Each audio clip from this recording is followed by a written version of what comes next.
ముఖ్యంగా యూకేలో reform UK party అని, గ్రీన్ పార్టీ అని కొత్త పార్టీలు వస్తున్నాయి. ఇవి యువతను ఎక్కువ అట్రాక్ట్ చేస్తున్నాయి అనమాట, కొంచెం డిఫరెంట్ థాట్స్, డిఫరెంట్ వ్యూస్తో. మరి యువత ఆ పార్టీ యొక్క భవితవ్యం ఆలోచించకుండా ఎవరికి పడితే వాళ్ళకి ఓటేసేస్తారేమో భయం అనమాట. అయితే 16 సంవత్సరాల ఓటింగ్ రేట్స్ చాలా దేశాలు ఇస్తున్నాయి. ఆస్ట్రియా కావచ్చు, బ్రెజిల్ కావచ్చు, అర్జెంటీనా కావచ్చు, మాల్టా కావచ్చు, ఈ దేశాలన్నీ కూడా 16 సంవత్సరాలకే ఓటింగ్ రైట్స్ ఇస్తున్నాయి అనమాట. యంగ్ పీపుల్ అంటే భవిష్యత్తు మొత్తం యువతదే కాబట్టి వాళ్ళు చిన్న వయసులోనే భవిష్యత్తు ఎలా ఉండాలి, ఎటువంటి పాలసీస్ గవర్నమెంట్ ఫ్రేమ్ చేయాలి, ఎటువంటి ట్యాక్సేషన్ స్ట్రక్చర్స్ తీసుకురావాలి, వీటన్నిటి మీద వాళ్ళకు కూడా అవగాహన ఉండాలి కదా. కాబట్టి వాళ్ళని డెమోక్రటిక్ ప్రాసెస్లో, ఓటింగ్ ప్రాసెస్లో ఇన్వాల్వ్ చేయాలని చెప్పి యూకే ప్రభుత్వం ఆలోచిస్తుందంట. అయితే యూకేలో ఓటింగ్ కంపల్సరీ కాదు.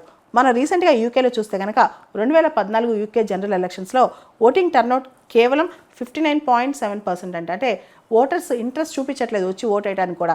అటువంటి పరిస్థితుల్లో యంగ్ జనరేషన్కి డెమోక్రటిక్ ఎడ్యుకేషన్ ఇవ్వడం కూడా చాలా అవసరం అక్కడ. అయితే యూకేలో కన్జర్వేటివ్స్ మాత్రం 16 సంవత్సరాలు స్మోక్ చేయడానికని, డ్రింక్ చేయడానికని, లాటరీ కొనడానికి కూడా అర్హత లేదు వాళ్ళకి. అలాంటప్పుడు వీళ్ళకి ఓటింగ్ రైట్స్ ఎలా ఇస్తారని చెప్పి ప్రశ్నిస్తున్నారు.